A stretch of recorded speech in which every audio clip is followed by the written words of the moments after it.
Good afternoon, everyone, and welcome back to another Supercoach Insider podcast.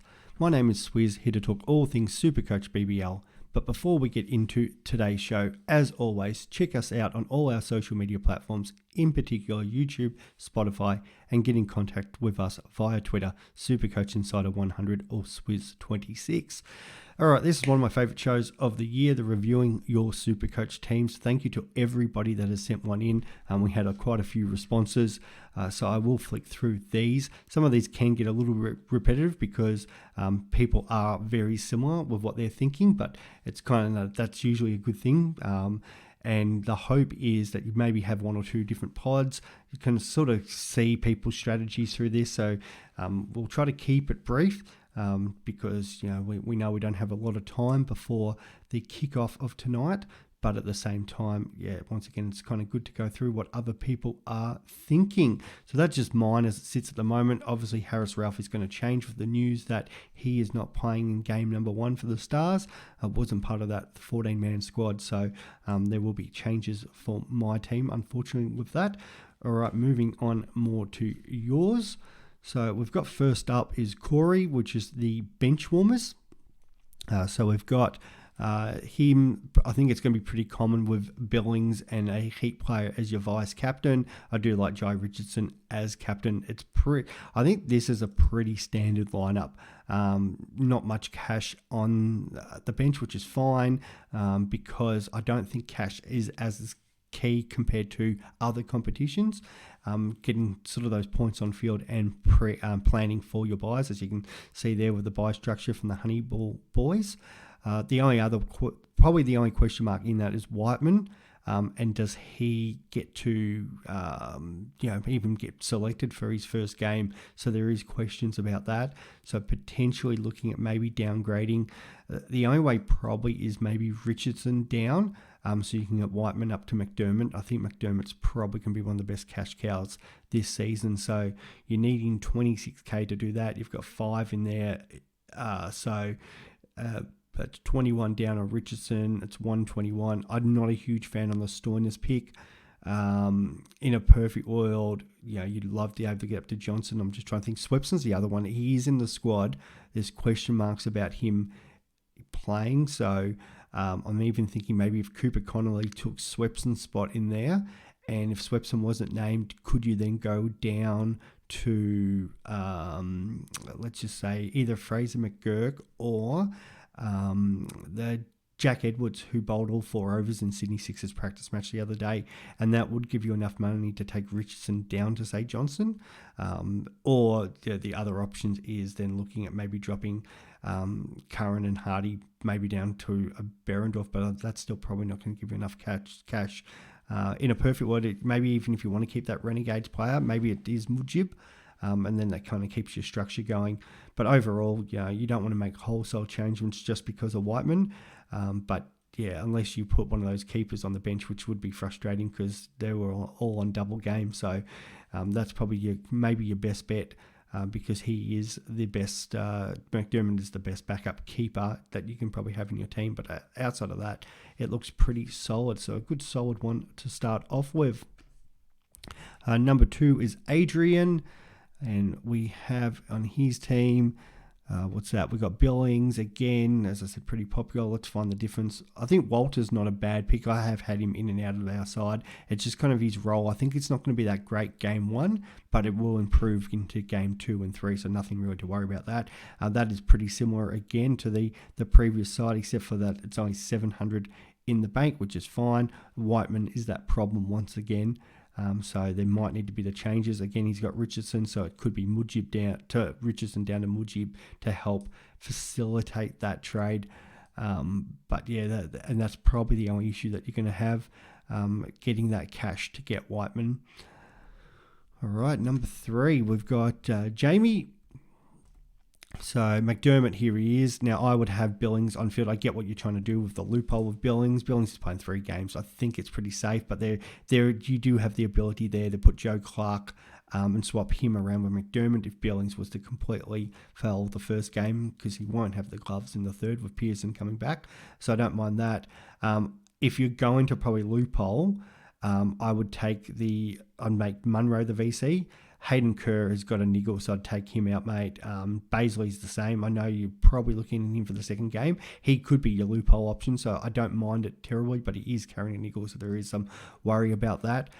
Jake Weatherall, I think there are better options. I can see what you're trying to do with the Adelaide players and having them so you're ready to go for round 2. I just think you've probably got the wrong Adelaide players. Nielsen, I don't rate him as I rate him as a keeper. I don't rate him as a player for Supercoach BBL. He will bat probably 8 or 9, so he is pretty irrelevant in there. So if you could move him to one of those guys I previously talked about, especially Jack Edwards is coming more popular, Cooper Connolly. You don't have Darcy Short, so they're probably better. Same with Jake Weatherall. I'm worried about his selection. I like Xavier Bartlett. He has spent time in my team. I think that's a good selection there. Richardson on your bench. I'm not too sure why you've got him on your bench. He should be on your field and probably your captain option. So I'd probably move Kerr. If you could move Kerr down to, say, even a Zampa type. Baisley, if you're going to play that strikers player, maybe get David Payne. That'll save you 25k as well that you can use to help upgrade a couple of those players. Again, Hasgalea, it's he doesn't have a double till round 7, so I think you could probably move him out to a player who's got those doubles in the early rounds. It doesn't have to be necessarily one that has a double in the first round, but it could be a Thunder or a striker. A little bit of work to do with that one. Next is Finn. So we've got, again, it's pretty, so I think that's Tim David as captain. That's a really weird choice there, mate. I'm not a big fan of the David pick as it is, just because he's going to bat as low as he is, and they don't have that double until round 7. So, you can probably move him out. Brown's in that side. Get rid of him. He's not in the squad. For some reason, they have not named him, even though they have named I'm just trying to think, Lockie, I should know this because we were making jokes about it last night, the left-handed top order batsman, who is, and I'm sorry, I'm just trying to find all my group discussions here. He, where are we here? Sorry, I'm scrolling down, a bit unprofessional here. Lockie Hearn, he was the one that got picked. So he's from New South Wales, played for them a couple of years ago. Left-hander, should be the either opens or your bat that 4-5 position, which I don't think he makes the final squad, but for whatever reason, he's in there instead of Brown, even though Brown performed really well the other day. So you unfortunately got to change that. Your bowling lineup is pretty good. Ellis is probably the only concern, but I do like Nathan Ellis. It's just that he doesn't have the double, so it probably leaves you short. And maybe Swepson, if he wasn't to get selected, wait and see for that. So that's maybe a change. Ashton Agar, I'm not 100% against it. He is injured, but he did play in the practice match the other day, so potentially he does come in.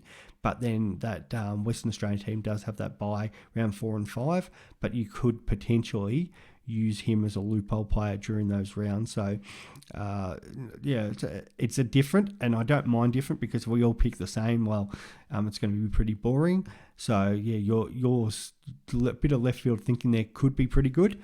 It's just there's a couple changes that you do need to make just because of selections.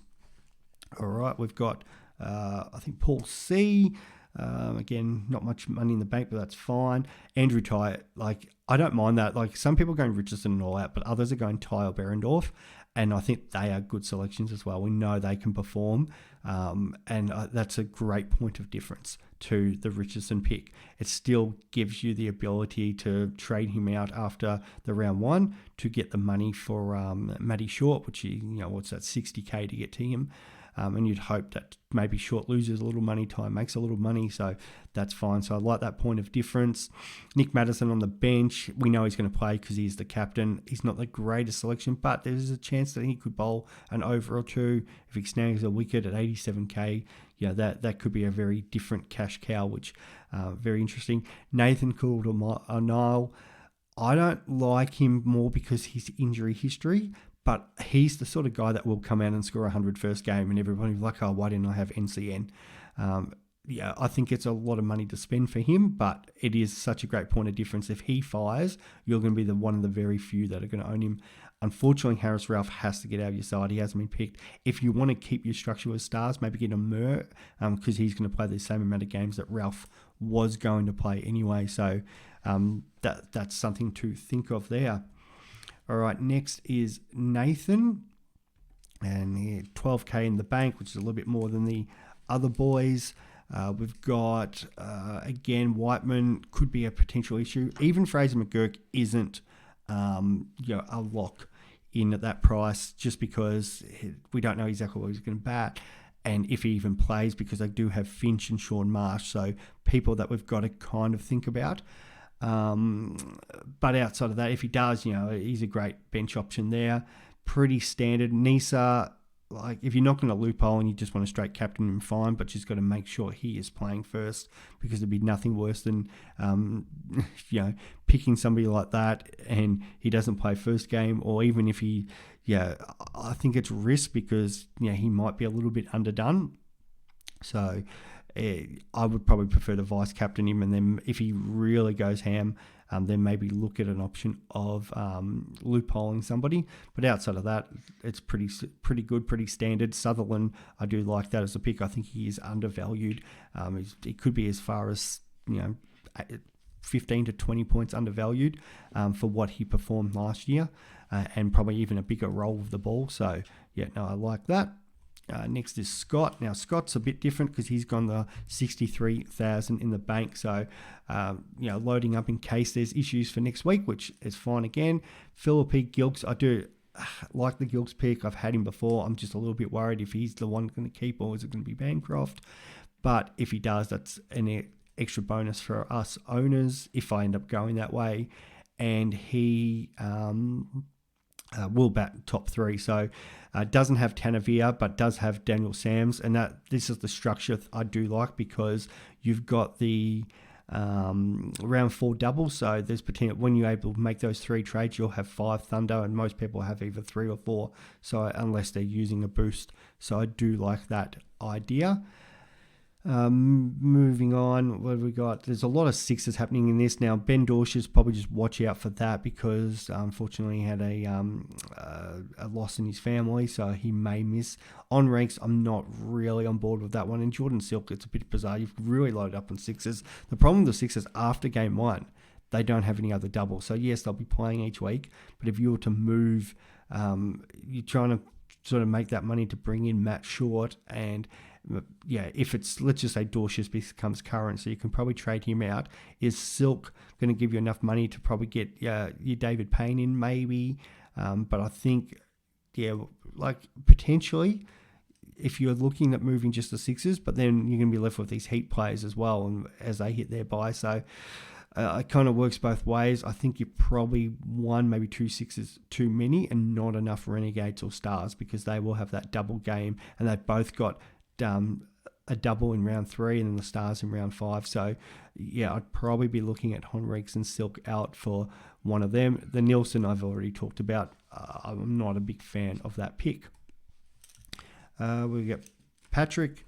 So we've got now this one is the starting on the Matt Short. So I don't mind this, because we're all going to want him for round 2. So may as well just start him now and not have to worry about that trade next week. He's already got Short and Magniti on the bench too, so if they both play, he could potentially have up to 6 strikers next week, which would be huge compared to some other people. The only issue with that is, are you loading up on too many of the one team, where those points aren't going to be, how deep can they be shared around? So that is a little bit of a worry there. Captain Munro, I'd probably VC him, but unless you don't want to have a loophole situation arise, so that's fine. Outside of that, it's pretty balanced. Abbott, just watch a little bit. I didn't talk about this in the previous one. He has been carrying a little bit of a niggle, but he hopefully should be right to go, but just watch that. Kuhneman as the spinner, I think he's more of a lock to play all 3 than what Swepson would be, so I do like that pick. It's 104 cash cow. I probably even think that could be potentially better than Walter. If Walter's batting sort of 6-9, bowling a couple overs, I think Kuhneman could probably bowl his 4 overs. So then you've got economy rate bonuses coming into play. I kind of like that.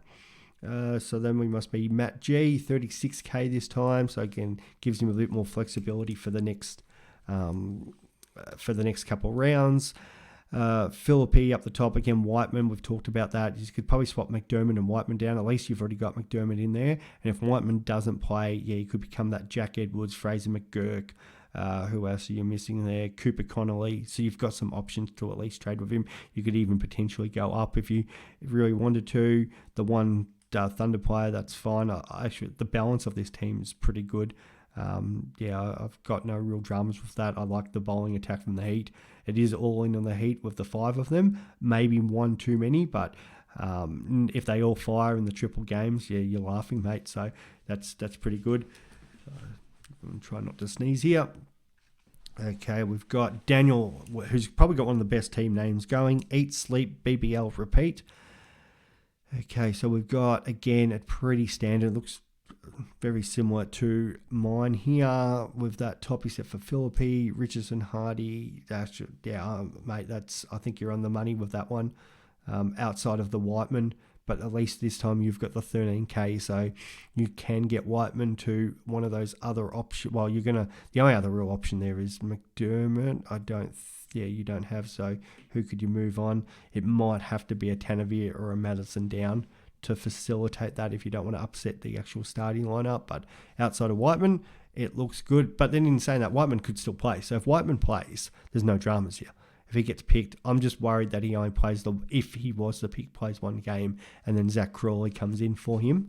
And then you've got some dramas. It's like, what do you do there with you just got this guy, unless he becomes your loophole player, and that's potential there. You go, okay, Whiteman maybe plays one game, he just becomes my on-field loophole, and I can use him next week, and then during those bye rounds, that's fine as well. So there's probably no issues with that as an option. The next one, and I think this is Andrew with Magneto Boys. 60k in the bank, so we're seeing a bit of difference here with the cash situation. Some people are saving cash, other people aren't, which that's fine. Jack Wood, first time we've seen him at 62k. If he gets picked, he is definitely an option because he could play as the second spinner, and I wouldn't be surprised if he plays over Swepson as the second spinner and kind of that middle order hitter. I don't mind Nikhil Chaudhry. He's had some really good Premier cricket form up there in Queensland. And so I think at 42k he will get opportunity. So I don't mind that as your cheap option. Outside of that, Wildermuth maybe is the worry there if he doesn't play, because Anisa, he probably will get opportunities in these 3 games, but I don't know if he'll play. And Morris has to come out because he's been picked in the Australian squad. So that's probably an unfortunate one. But with 60k, that leaves you with many options. You could go down, even get more cash, and say go with your Richardson.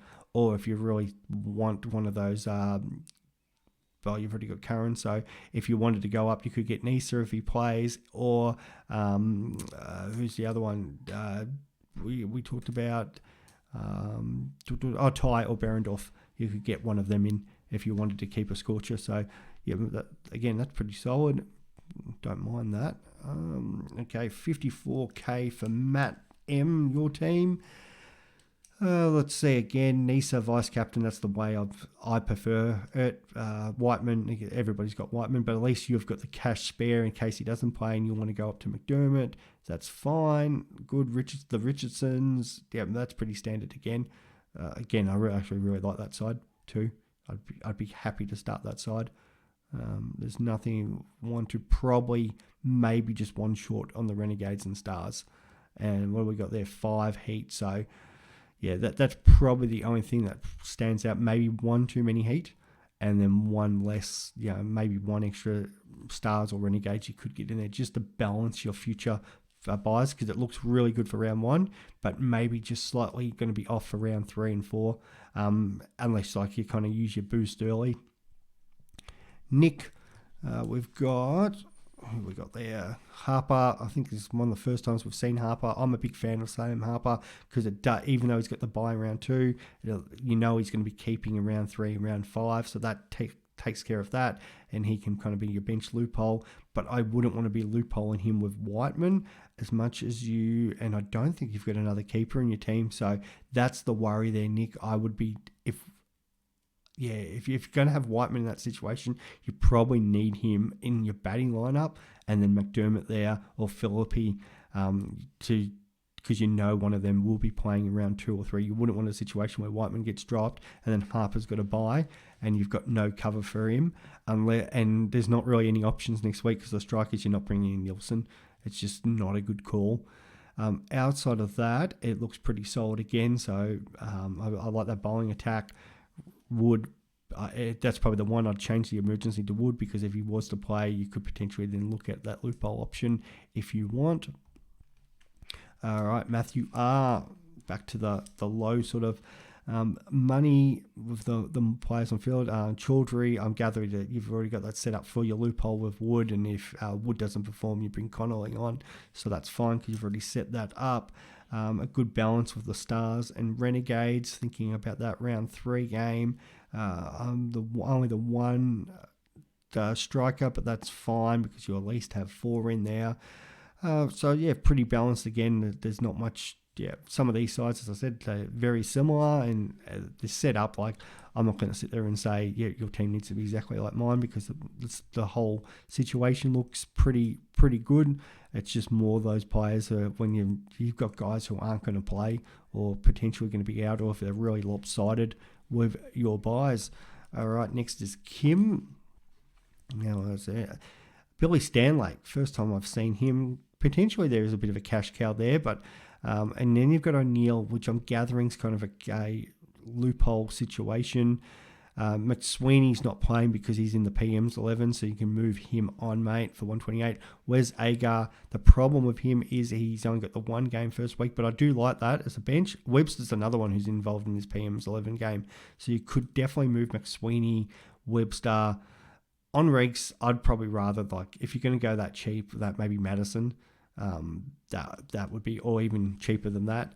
So unless you're, I guess if you might be thinking, okay, Webster's going to be available for that round 3 game, but he would be one of those guys I'd probably more likely to trade in than starting him.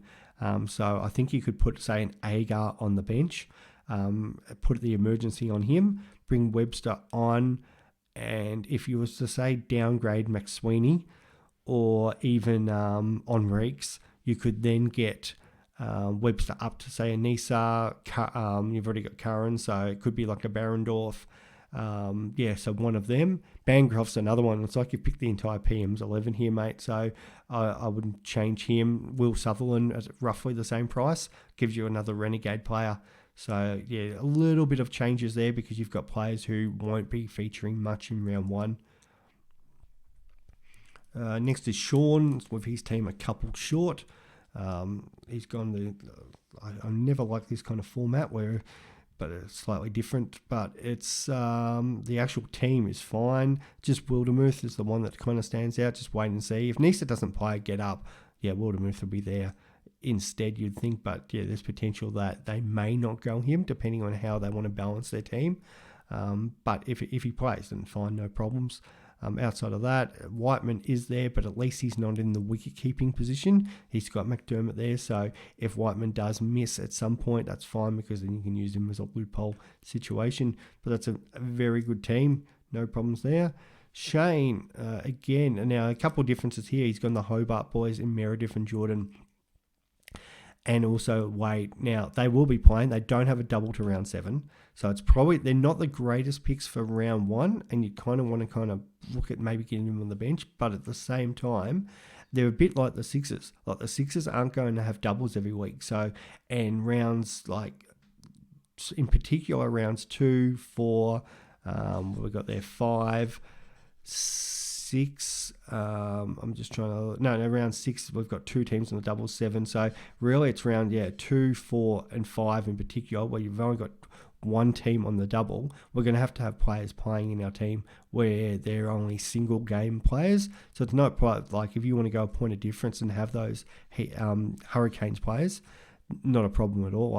I think that's fine. It's just a question of round 1, and you probably only want maybe 2 at max, and just sort of split it a little bit. So let's just say you go Jordan with Wade, or if it's with Meredith, you probably prefer to have them on the bench and put the emergency on them, and then have playing players on the field. Now, unfortunately, your bench is taken up by Burns, who probably will play, but not necessarily always the best fantasy option. Peter Siddle, if he's named, fine, but if he isn't, I think you've got to look at moving Siddle in line, and then you've got those other options. We've talked about Connolly, McNetty, Sanger, Jack Edwards, so there are cheaper options to go there. Inglis, it's the first I think I've seen him appear. If Whiteman doesn't play and he takes the gloves, that could be a real left field option. He that his form there when he made that ton in the recent international series shows how good he can be. So, and you've already got Matt Short there. It's just too many single game players for the first week. So maybe just a little balancing that out. But some of the players that you've actually got in there, I do like. It's just too many single game players. Next is Michael F. We're probably 3/4 of the way through here, so thank you for continuing to tune in. Pearson not playing, and Nielsen is probably actually, no offense, mate, the worst 2 wicketkeeper options you could have. So I'd be moving them on for Pearson. I think at the same price, actually, I'm pretty sure for the same price there, you could nearly get Phillippe and McDermott. And they're probably the 2, like, for the wicket keeping. Like, I think most people can have Billings. If you're going to either have Billings just straight out in your wicket keeping, if you don't want too many wicket keepers, that's fine, because I know a lot of people want to maximise your bowlers, which is fine, because I always go bowlers over batsmen, and most of your outside of Munro, and for most teams, Munro's only the one straight batsman most people have. So, but I'd move Pearson and Nielsen out. Even if you put Billings and McDermott up there and the rest of your team were batsmen who bowl and then bowlers who either bat higher or have a prominent role, either opening the bowling or bowling in the death. Outside of that, that's not too bad. Moving on to Robert. And again, Billings, we've talked about Whiteman, but again, you've got the cash, so no problems. Khawaja is an interesting one. He's only playing 1 game, but there's potential if he could smoke that 1 game. So it's not the worst in the world. I would probably, if you could, bench Khawaja, put the emergency on him, and maybe have a loophole player ready to go. That would be the better way if you want to go him. It's a massive point of difference because no one's going to own him. The problem is if he fails, what do you do with him? I guess you just side swap him next week. And it's like 1 up, 1 down kind of situation. Jake Weatherald, I don't like the pick. With that strikers lineup now, they've already brought in Chris Lynn last year. They got Darcy Short now. I just don't see how he's going to fit in. And again, Webster, like if he's not playing that first Stars game, you may as well just get him in for round 3 if he's only going to play 1 match. There's other options at a lot cheaper. Or and we've talked about like Sutherland, even if you want to side swap, we've talked about Behrendorff, it's like the same price and you've got the cash there. McKenzie, I don't mind. It's the first time we've seen that. I think you'll get an opportunity this year. They really like the way he turns the ball. So, I don't mind that as kind of your bench loophole option, and hopefully he gets in, especially after when they've got the double in 6 and 7. I think he probably gets a chance there. Sean N. Again, a couple of these Western Australian Scorchers players, which is fine because they're a good team. Just watch a little bit of the weather as well. Geelong, it could be a bit wet down there, so that might affect things as well.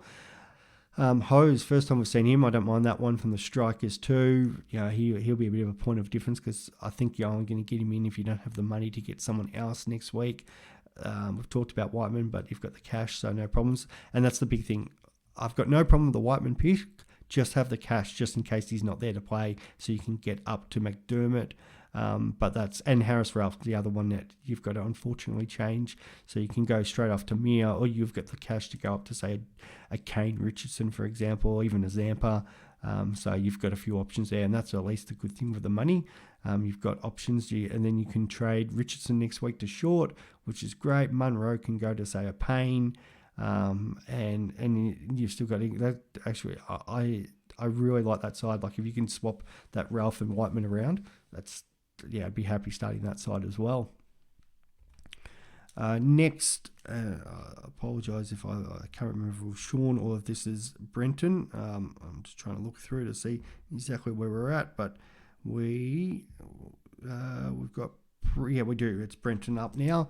Okay, Nielsen, again, I don't like that pick. It's Webster, McSweeney, again, picking guys who are in the PM's 11, Morris, Swepson, Nathan Lyons, not going to play any of the BBL, he'll be in the Test Series.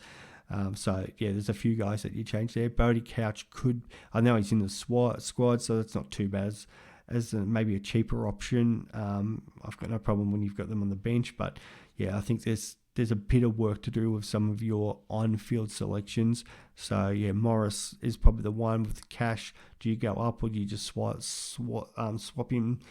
Well, potentially down. Yeah, Richard, like at least that gives you more money to do with some of these other guys.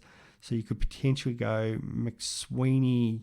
Who you got there? Oh, you could go like Morris down to say Johnson. That gives you that extra heat player instead of McSweeney. But then McSweeney then becomes, you could have him as you've already got Curran. So maybe it is actually Berendorf or Ty, and then you move Sutherland back into that midfield. I was going to say into the batting lineup. Webster.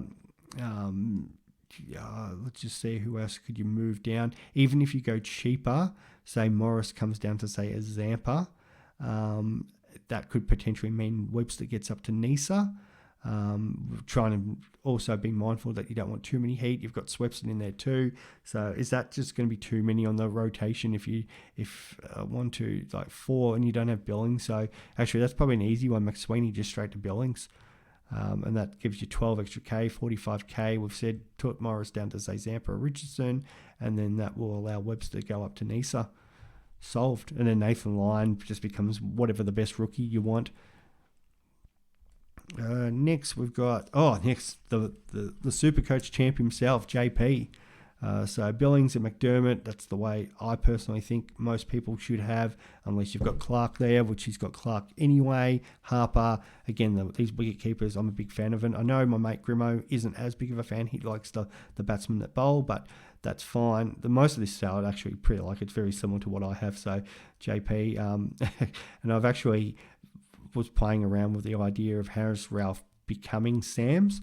I'm nearly looking at this as it's pretty well close to my updated team. So I don't know if that's good or bad that JP and I are thinking the exact same, but you know he has one as Heppel wearing my cricket shirt has just gone flying, but he has won Supercoach AFL before, so you know he knows his stuff when it comes to Supercoach. We've got Niko. Niko's been on my show before, the cricketer, Bomber supporter who doesn't know that much about Supercoach, but I think he's not far off the money this time, which is good. Does know his cricket better than he knows his footy. So we've got Short. Now, I don't know about captaining straight out Short there, mate, but you do have Maxwell vice-captain. It's the first I've seen Maxi vice-captain, and I don't actually know why more people aren't considering it. Like, this guy just destroyed Afghanistan and India over there in the World Cup and the T20 series. Like, why couldn't Maxi just come out and just go berserk in his double? So, yeah, I don't actually mind that. And it might actually be, a bit of a point of difference because I'm looking at, if Nisa doesn't play, I was thinking Munro because he's probably got the triple. Well, he's most likely going to play all 3 games. But, yeah, Maxi playing 2 as a vice-captain option. I really like that left field thinking.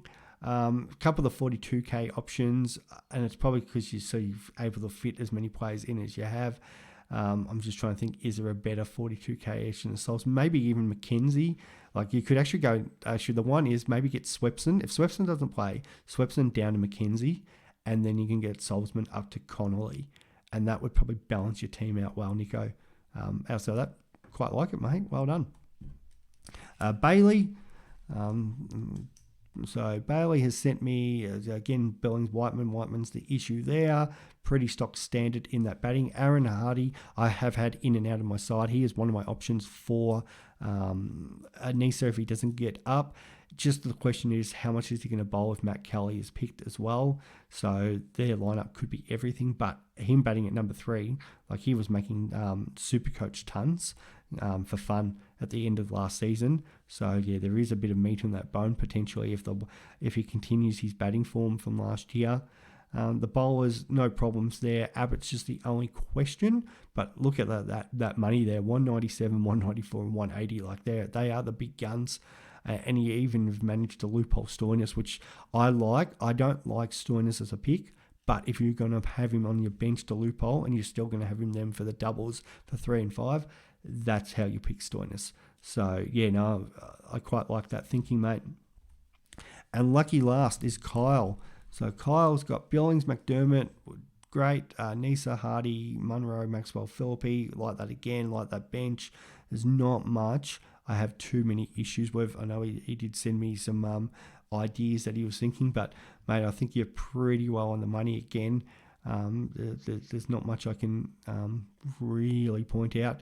Maybe it's Chaudhry versus maybe McKenzie is that 42k, but I think Chaudhry will get an opportunity this year. He could be the best cash cow too, the young Hobart player. So it just depends where he fits into that lineup. At the moment, I've got him the 12th man, but I could still see him fitting in. But mate, outside of that, no, it's pretty stock standard and pretty good. And the great thing is you've actually got Nisa and Richardson, so it means Richardson can become short next week. And then Nisa, if you trade him, well, you've even got the problem, like you could trade him down to say, let's just say it's Payne, who I really like, and Munro becomes Agar.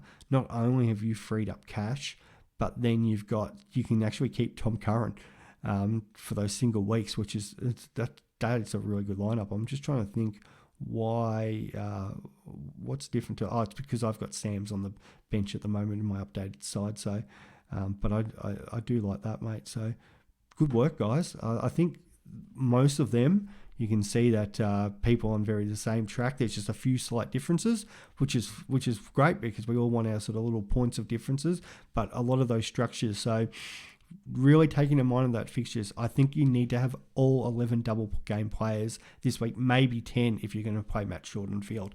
But I think you need 11. And then round 2, you've got the strikers. So you really want the ability to either get 4 by starting 1 on the bench or 5 by starting 2 on the bench. And the popular ones are Darcy Short and Magnetti. I'm not a fan of the Nielsen pick. Round 3, Renegade Stars. I think a few people are forgetting about that and thinking, oh, well, I've got 3 trades. But if you're only starting sort of 3, you're going to have 6 that round. I feel like you're going to be a little short because some of the top players, I'm seeing 8 or 9 potentially because they're starting 5 or 6. So, yeah, you might be a little bit... And it's not because it's just all Renegades, all Stars. They've got sort of that balance that might be 4 and 4, where then when the Stars have their bye, you can trade 3 of them out and straight into the Strikers or Scorchers. So you're only carrying 1 there, and you're probably carrying Maxi at that point. So, yeah, you've just got to keep that fixture thinking. And that's why I've had the Honeyball fixture up there the entire time, because you do have to have a little bit of planning about that. And that's why BBL Supercoach is different than our normal AFL and NRL, because it's more about making your cash so we can try to get a full team later. With the BBL, it's very fixture based. So I hope that gives you a good idea. Thank you for sending them in, and we will talk soon. Thanks, guys. Bye.